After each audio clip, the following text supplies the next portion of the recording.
हे friends, मैं Lakshmi LPS academy journey to excellence में आपका बहुत स्वागत करती हूँ। आज हम लोग पढ़ेंगे गुप्ता पीरियड। इसका फर्स्ट पार्ट भी अपलोड हो चुका है और जिसने नहीं देखा है उसको डिस्क्रिप्शन में लिंक मिल जाएगा, वो देखना बहुत ही ज्यादा अनिवार्य है। ठीक है, इसको देखिए, बेसिक समझना बहुत जरूरी है, उसमें बेसिक बताया मैंने। ओके, तो चलिए स्टार्ट करते हैं। गुप्ता, देखिए, जब हम मौर्य पढ़ रहे थे तो मौर्यों के बाद आपको पता है काफी लंबे समय तक, एक लंबे काल तक भारतवर्ष पर किसी एक मतलब वंश के अधीन भारत का शासन रहा नहीं। ठीक है, और इस कमी को कौन पूरा करता है? गुप्तों ने पूरी की है ना। तो जब मौर्य शासन खत्म होता है, मौर्यों का पतन होता है, उसके बाद आपको पता है उत्तर में कुषाण और दक्षिण में कौन आता है? दक्षिण में आते हैं सातवाहन, है ना। तो चलिए स्टार्ट करते हैं। ओके, गुप्त साम्राज्य का उद्भव और विकास। मौर्य साम्राज्य के विघटन के बाद दो बड़ी राजनीतिक शक्तियां उभरी। नॉर्थ में कौन आता है? कुषाण आते हैं, और साउथ में यानी दक्षिण में सातवाहन आते हैं।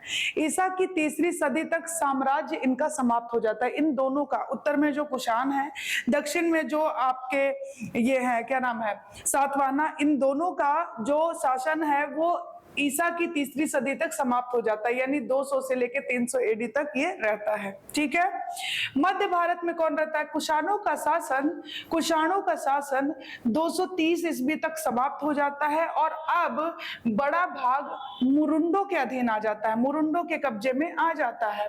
और इन्होंने कहा जाता है कि 250 तक शासन किया। कब तक किया? 250 तक शासन किया मुरुंडों ने। ठीक है, 25 वर्ष के बाद 275, लगभग बात है 275 ईस्वी की, 275 ईस्वी की बात है, गुप्तों के हाथ में सत्ता आती है। और गुप्त के बारे में मैं पहले वीडियो में बता चुकी हूँ, यहाँ भी बताऊंगी कि गुप्तों के बारे में अलग अलग मत था, कि कोई कहता था शूद्रा है, कोई कहता था जाट है, कोई ब्राह्मण बोलता था। लेकिन जो रोमिला थापर हैं, उन्होंने इन्हें वैश्य बोला है, और ये बोला भी जाता है कि मूलतः ये वैश्य थे। और इन्होंने पूरे उत्तर भारत को 335 से 455, 335 से लेके 455 ईस्वी तक एक सूत्र में बांध दिया था। पूरे नॉर्थ इंडिया को एक सूत्र में बांध दिया था। ठीक है, अब बात करते हैं गुप्त वंश की। तो देखिए, गुप्त वंश में क्या था कि वास्तविक मतलब कि संस्थापक की अगर बात आती है तो ऐसा बोला जाता है कि श्री गुप्त नामक एक व्यक्ति हैं, उनकी उपाधि थी महाराज की। और ये जो श्री गुप्त हैं, इन्होंने गुप्त वंश की नींव डाली थी 275 ईस्वी में। कुछ जगह आपको ये 280 भी मिलेगा। ठीक है, अब सोर्स क्या है, कैसे पता चलता है कि श्री गुप्त ने गुप्त साम्राज्य की नींव डाली थी? तो ये पता चलता है प्रभावती का जो ताम्रपत्र अभिलेख है। ठीक है, प्रभावती का ताम्रपत्र अभिलेख से पता चलता है कि श्री गुप्त ने 275 ईस्वी में गुप्त वंश की नींव डाली थी। पुत्र घटोत्कच, इनके पुत्र कौन थे? घटोत्कच थे। और ऐसा बोला जाता है चूंकि इनकी जो उपाधि है वो महाराज है, तो ये स्वतंत्र शासक नहीं थे। ठीक है, श्रीगुप्त। अब आगे बढ़े, फिर आते हैं चंद्रगुप्त। राज्याभिषेक इनका होता है, राज्याभिषेक होता है 319 ईस्वी में। कब होता है? 319 ईस्वी में। प्रथम प्रसिद्ध राजा, अगर बोले गुप्त वंश का, गुप्त साम्राज्य का प्रथम जो सबसे प्रसिद्ध राजा था वो कौन था? तो आप बोलेंगे चंद्रगुप्त। ठीक है, चंद्रगुप्त मौर्य, और इसमें कंफ्यूज मत होइएगा, वो मौर्य में थे, चंद्रगुप्त मौर्य, और यहाँ पे ये क्या है? चंद्रगुप्त हैं। ठीक है, सिर्फ। ठीक है, प्रथम प्रसिद्ध राजा कौन हुए? चंद्रगुप्त हुए। और ये जो राज्यारोहण है उसी के स्मारक स्वरूप इन्होंने संवत चलवाया था। ठीक है, तो ये भी याद रखिएगा, कब चलवाया था? 319 में। ठीक है, विवाह इनका कहाँ पे हुआ था? नेपाल की जो लिच्छवी राजकुमारी थी, उनका नाम था कुमार देवी। तो चंद्रगुप्त का विवाह हुआ था नेपाल की राजकुमारी, लिच्छवी राजकुमारी, जिनका नाम था कुमार देवी, उनसे इनका विवाह हुआ था। क्षत्रिय कुल में, अब चूंकि ये वैश्य थे, मूलतः कहा जाता है कि जो गुप्त लोग थे वो वैश्य थे, तो अगर इन्होंने क्षत्रिय कुल में विवाह किया तो इनका क्या हुआ? इनकी प्रतिष्ठा बढ़ी, है ना। जैसे आपने देखा था हर्यक वंश, जो हमने पढ़ा था मगध साम्राज्य, ठीक है, मगध साम्राज्य में हर्यक वंश की नींव कौन डालता है? बिंबिसार। तो उसने विवाह, अपने साम्राज्य विस्तार में विवाह करना शुरू किया था ना, वैवाहिक संबंध स्थापित किया और उससे अपने साम्राज्य का विस्तार किया था। ओके, क्षत्रिय कुल में विवाह करने से इनकी प्रतिष्ठा बढ़ी। अब अगली बात यह है कि भाई जो गुप्तों की मूल शक्ति थी उसका आधार क्या था? तो गुप्तों की जो मूल शक्ति थी उसका आधार घोड़े थे। और जो ये घोड़े थे ना, ये कैसे पता चलता है कि इनका मूल आधार थे? इनके जो क्वाइंस मिले हैं, इनके जो सिक्के मिले हैं, उन पर घोड़ों का अंकन मिला है।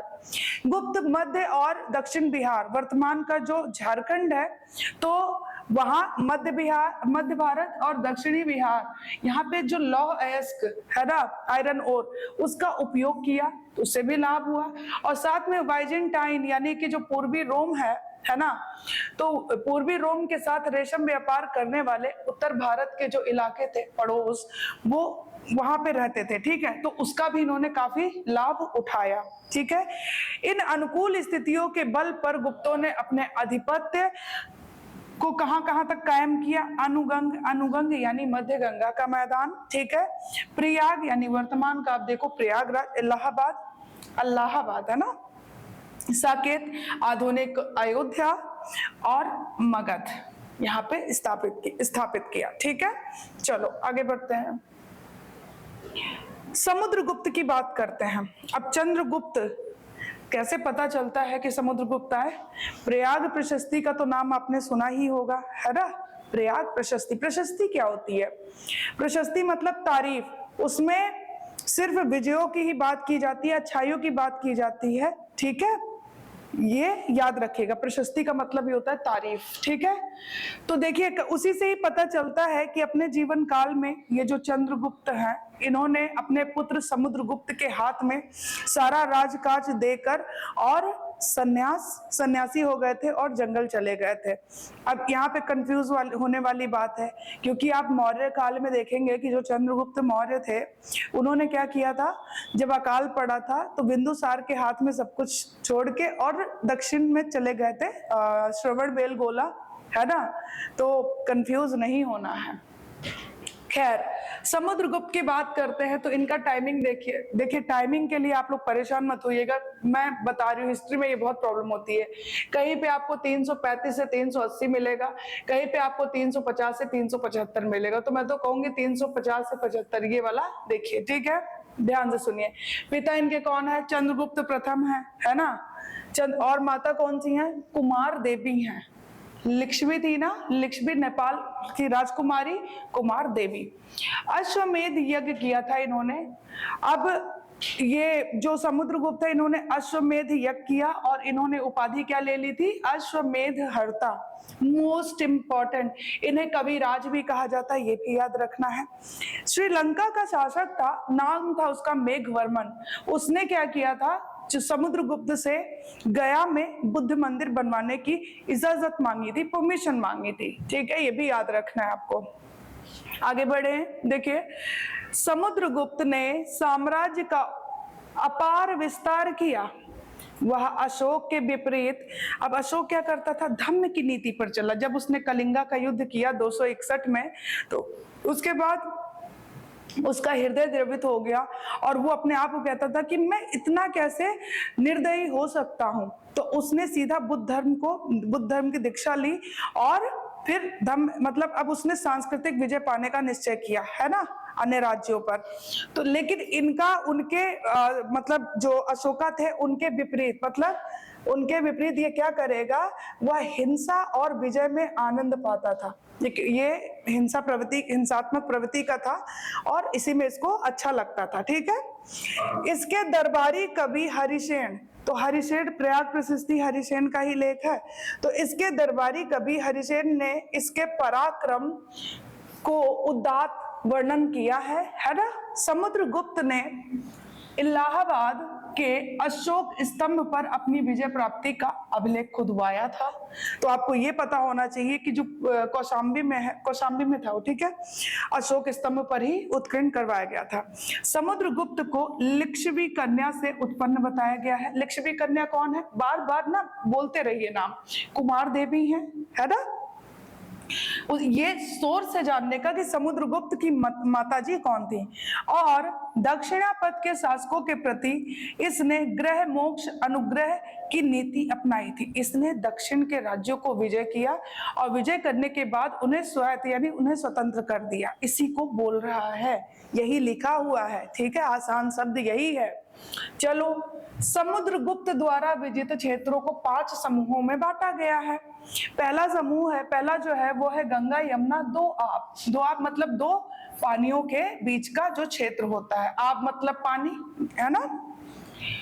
दूसरा है पूर्वी हिमालय के राज्य और साथ ही कुछ सीमावर्ती राज्य के शासक और पंजाब के कुछ गणराज्य भी शामिल हैं। तीसरा है आटविक राज्य जो विंध्या क्षेत्र में थे। आटविक राज्य मतलब चाणक्य की चंद्रगुप्त की सेना में कौन कौन थे, मलेच्छ, आटविक, शस्त्रोपजीवी, चोर थे ना।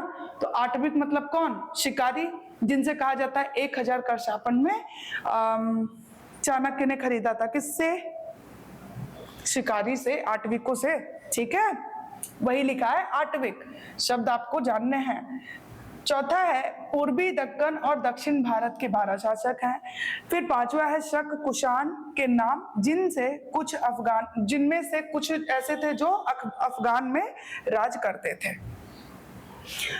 आगे बढ़ते हैं। अच्छा, समुद्रगुप्त का जो राज्य था उत्तर में हिमालय से लेके दक्षिण में विंध्या तक, पश्चिम में मालवा से लेके पूर्व में बंगाल तक। ओके, अब आगे देखिए। समुद्रगुप्त को भरी सभा में राज सिंहासन सौंप कर और जो चंद्रगुप्त प्रथम है वो जंगल चले जाते हैं संन्यास ग्रहण करके, है ना। तो ये इसी लेख से पता चलता है। लेख की अगर बात करें तो लिपि इसकी ब्राह्मी है और जो इसकी भाषा है वो संस्कृत है। मोस्ट इंपॉर्टेंट, प्रारंभिक पंक्तियां पद्यात्मक हैं और बाद की पंक्तियां गद्यात्मक हैं और इस प्रकार यह एक चंपू शैली का उदाहरण है। बहुत ही ज्यादा इंपॉर्टेंट, मोस्ट इंपॉर्टेंट बता रही हूं मैं, ठीक है, चंपू शैली का उदाहरण है। 19वीं और 20वीं पंक्ति जो है ना लेख की, इस लेख की जो 19वीं 20वीं पंक्ति है उसमें दक्षिण भारत की विजय का वर्णन किया गया है। दक्षिण भारत पे इसने क्या किया था कि दक्षिण भारत के क्षेत्रों को जीता और विजित करने के बाद उन्हें स्वायत्त कर दिया, मोक्षानुग्रह की नीति अपनाई थी, है ना। तो ये आपको याद रखना है। अब ये जो प्रयाग मतलब स्तंभ है, इसकी बात अगर करें तो ऊपरी भाग में सम्राट अशोक का लेख है। उसने क्या किया है कि कौशाम्बी में बनवाया था, उसी ने बनवाया ही था, है ना। जो कि जो बौद्ध धर्म है ना उसमें जो विभेदता थी उसको रोकने के लिए जो वहां पे महामात्य थे उनको आदेश देने के लिए ये खुदवाया था लेख को। और अशोक की जो रानी थी ना करुआ की, उनके द्वारा दान दिए जाने का भी जानकारी मिलती है। यही एक ये स्रोत है कि जो इसकी रानी थी करुआक, और यही मतलब अशोक की जो करुआक रानी है ना इन्हीं का नाम आता भी और किसी का नहीं आता है, ठीक है। तो रानियों में करुआक का नाम आता है। करुआक के द्वारा दान दिए जाने का उल्लेख है, इसीलिए इसे क्या बोलते हैं, रानी का लेख भी कहते हैं। मोस्ट इंपॉर्टेंट ना, ठीक है। अब आगे देखिए। अब देखिए मध्यकाल। अब मध्यकाल यानी मेडाइवल यानी कि मुगलों का काल है ना। मुगल काल की नींव किसने रखी, बाबर ने। और पहला जो प्रथम पानीपत का युद्ध हुआ था वो कब हुआ था, 1526, है ना, अप्रैल 1526, ठीक है। तो बाबर की अगर बात करें तो उसने क्या किया था, मुगल की नींव रखी थी। खैर यहाँ पे हम उसके बारे में बात नहीं कर रहे हैं, वहां डीप नहीं पढ़ेंगे उसके बारे में। मध्यकाल में मुगल बादशाह अकबर, तो बाबर, हुमायूं, फिर अकबर, है ना। बाबर का बेटा हुमायूं, हुमायूं का बेटा अकबर। अकबर का काल क्या होता है, 1556 से लेके 1605 ईस्वी। 1556 में दूसरा पानीपत का युद्ध होता है। पहला होता है 1526, दूसरा होता है 1556 और तीसरा होता है 1761 में। तो 1556 से लेकर 1605 अकबर का काल होता है। तो मध्यकाल में मुगल बादशाह अकबर इसे कौशाम्बी से मंगवाकर इलाहाबाद का जो किला है वहां पे सुरक्षित करा दिए थे, और इस पर बीरबल का भी लेख मिलता है। ठीक है, तो सबसे ऊपर अशोक का, फिर आता है समुद्रगुप्त का, और फिर किसका आएगा? अकबर के बीरबल का। तो ये आपको पता होना चाहिए, चंपू शैली का उदाहरण है। ठीक है, तो मध्यकाल में मुगल बादशाह अकबर ने इसे कौशाम्बी से मंगवाया और इलाहाबाद के किले में सुरक्षित रखवा दिया था।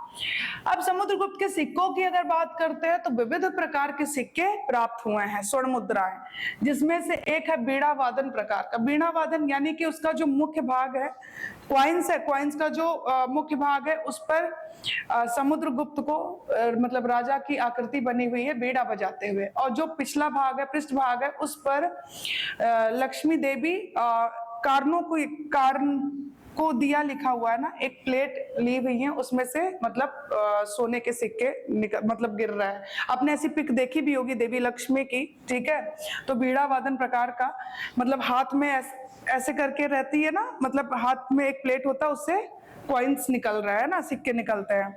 तो वही है कि मुख्य भाग बीड़ा बजाते हुए और राजा की आकृति, और पीछे भाग में कारण को दिया लिए देवी लक्ष्मी की आकृति, यानी प्लेट से सोने के सिक्के गिर रहे, इस तरीके की आकृति बनी हुई है।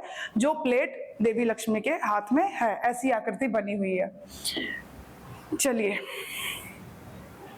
अब स्मिथ, जैसा कि मैंने पहले ही बताया कि स्मिथ ने समुद्रगुप्त की वीरता से मुग्ध होकर इसको बोला था भारत का नेपोलियन, है ना। और वामन की कृति है काव्यालंकार। काव्यालंकार में समुद्रगुप्त का एक नाम मिलता है और नाम है चंद्र प्रकाश। ये आपको जानना है, बहुत ज्यादा इंपॉर्टेंट है। ठीक है, चंद्रगुप्त। आगे देखिए, आ जाते हैं चंद्रगुप्त द्वितीय। चंद्रगुप्त द्वितीय की अगर हम बात करें तो 375 से लेके 415। सोर्स क्या है कि चंद्रगुप्त द्वितीय नामक भी कोई व्यक्ति आए थे। तो सोर्स है, सोर्स या स्रोत। ठीक है, मुद्रा राक्षस किसने लिखी है? विशाख दत्त ने लिखी है। तो ये जो मुद्रा राक्षस है, इसमें ऐसा भी लिखा गया है कि ये जो चंद्रगुप्त द्वितीय हैं, उनसे पहले एक और मतलब बहुत ही अयोग्य शासक आया था, नाम था उसका रामगुप्त। तो रामगुप्त के बारे में, और रामगुप्त के कुछ कॉइन्स भी तांबे के मिले हैं एमपी, विदिशा और उदयगिरी से। ठीक है, तो ध्यान से सुनिए कि गुप्त वंशावली में समुद्रगुप्त के बाद और चंद्रगुप्त द्वितीय का नाम आता है, लेकिन इन दोनों के बीच में रामगुप्त नामक एक दुर्बल शासक का अस्तित्व था या नहीं, यह एक विवाद का प्रश्न है। ऐसा था भी या नहीं, इस पे कंफर्म नहीं है कि ऐसा कुछ था, बट हाँ, सोर्स है विशाख दत्त की मुद्रा राक्षस। रामगुप्त के काल में हुआ क्या कि शकों ने राज्य पर आक्रमण किया, और ये जो शक थे ना, इसकी जो पत्नी थी रामगुप्त की, नाम था उसका ध्रुव देवी। क्या नाम था? ध्रुव देवी। बहुत ज्यादा खूबसूरत थी, ब्यूटीफुल थी। शक क्या किए उसको, शक राजा जो था वो इस पर बिल्कुल आसक्त, मतलब बिल्कुल पागल हो गया। तो अब इन्होंने सोचा, रामगुप्त ने, चूंकि अयोग्य तो थे ही, कुछ करना था नहीं, कोई योग्यता थी नहीं उनके पास, वो बस यही सोचे कि क्यों ना मैं ध्रुव देवी को शक राजा के पास भेज दूं और शांति समझौता कर लूं। ऐसा उसने विचार किया। यह बात जब चंद्रगुप्त द्वितीय को पता चली ना, तो उसको बहुत क्रोध आया, और उसने क्या किया कि ऐसा बोला जाता है कि ध्रुव देवी का ही वेश बनाकर और वो शक राजा के पास गया और अपने साथियों के साथ गया और धोखे से शक राजा की हत्या कर दी, और बाद में उसने क्या किया कि ध्रुव देवी से विवाह कर लिया। तो ऐसा बोला जाता है, वही बता रही हूं मैं कि रामगुप्त के काल में शकों के राज्य पर आक्रमण कर और उसकी पत्नी ध्रुव देवी पर शकराज आसक्त था। शकराज तो था, आसक्त था। रामगुप्त ने ध्रुव देवी को शकराज के पास भेजकर शांति खरीदने का विचार किया, और इनका विचार विचार ही रह गया। इसने ना केवल शक राजा को मारा, एक चीज और याद रखिएगा, शादी कैसे किया, पहले रामगुप्त को ही मारा कि तुम्हारे जीने ना जीने से कोई फर्क नहीं पड़ता है, तुम मर जाओ तो ज्यादा बेहतर है, क्योंकि तुम हो धरती के बोझ, अपनी पत्नी को भेजने की बात कर रहे हो। तो इसने सबसे पहले अपने भाई की हत्या की, बोला जाता है इनका भाई था, ठीक है, और फिर अपनी भाभी से इसने कर लिया शादी, ठीक है। अब देखिए रामगुप्त के क्या बोला मैंने, विदिशा और उदयगिरी से तांबे के सिक्के मिलते हैं। ओके, चले आगे। चंद्रगुप्त द्वितीय, चंद्रगुप्त द्वितीय माता कौन है इनकी, दत्त देवी है, और पिता है समुद्रगुप्त, ठीक है। अन्य नाम इनका क्या मिलता है, देव, देवराज, देवश्री, देवगुप्ता। उपाधियां क्या है इनकी, परम भागवत, वैष्णव धर्म की वजह से इनका क्या पड़ा है, परम भागवत, ठीक है। सांची अभिलेख, अब ये जो सांची का अभिलेख है वहां पर इनका नाम आता है प्रवरसेन और देवराज। ये जो देवराज नाम है ना, कैसे पता चला कि सांची अभिलेख से, प्रवरसेन और देवराज। विक्रमादित्य की उपाधि, शकों पर विजय किया तो इन्होंने विक्रमादित्य, देखिए भारत में टोटल कितने हुए, 14 विक्रमादित्य हुए, जिसमें से सबसे ज्यादा फेमस जो हुए वो चंद्रगुप्त द्वितीय ही हुए, ठीक है। अच्छा, जो पानीपत का युद्ध हुआ था द्वितीय 1556 में, अकबर थे ना और बैरम खां और हेमू था, हेमू ने भी उपाधि ली थी विक्रमादित्य की, उसकी आंखों में तीर लग गया था ना, उसने भी उपाधि ली थी। चलो, वैवाहिक संबंध और विजय के सहारे साम्राज्य विस्तार किया इन्होंने वैवाहिक संबंध और विजय के सहारे भी, इन दोनों का सहारा लेकर अपने साम्राज्य का विस्तार किया। कहाँ कहाँ इनके वैवाहिक संबंध थे, नागवंश, नागवंश की जो कुबेर नागा थी उससे इन्होंने विवाह किया। वाकाटक महाराष्ट्र, वहां भी इनके वैवाहिक संबंध थे, यानी इनकी पुत्री जो थी ना उनका भी हुआ था वाकाटक के। कदम वंश कर्नाटक, तो इस 3 जगह इनका वैवाहिक संबंध था, ठीक है। ओके, तो फिर उसके बाद देखिए इनके पास 9 रत्न थे, नवरत्न, 9 रत्न यानी 9 लोग थे, 9 रत्न थे इनके पास। जैसे अच्छा देखिए, जो मराठा थे उनके पास अष्ट प्रधान है, ठीक है, और इनके पास 9 रत्न है, ओके। और अकबर के पास भी 9 रत्न थे ना। देखिए ये वही काम जो वर्तमान का आपका कैबिनेट करता है ना, वही काम करते थे ये लोग। कौन कौन है, फर्स्ट वीडियो में आपको फर्स्ट पार्ट में सब मिल जाएगा, फिर भी यहाँ बता देती हूँ। बेताल भट्ट, अमर सिंह, इनकी कृतियां मिल जाएंगी आपको। बेताल भट्ट, अमर सिंह और कालिदास, छपड़क, वराह मिहिर, शंकु, धन्वंतरी, घटकरपर और वरुरोची। ये बहुत इंपॉर्टेंट है, इनकी कृतियां मैंने पहले वाले पार्ट में बताई हैं, ठीक है। तो ये चंद्रगुप्त द्वितीय को विस्तार में हम लोग तीसरे पार्ट में पढ़ेंगे, आज के लिए इतना काफी है, ठीक है। तो खूब अच्छे से पढ़िए, खूब खुश रहिए, और उम्मीद करती हूँ कि आपको वीडियो अच्छा लगेगा। Thank you so much.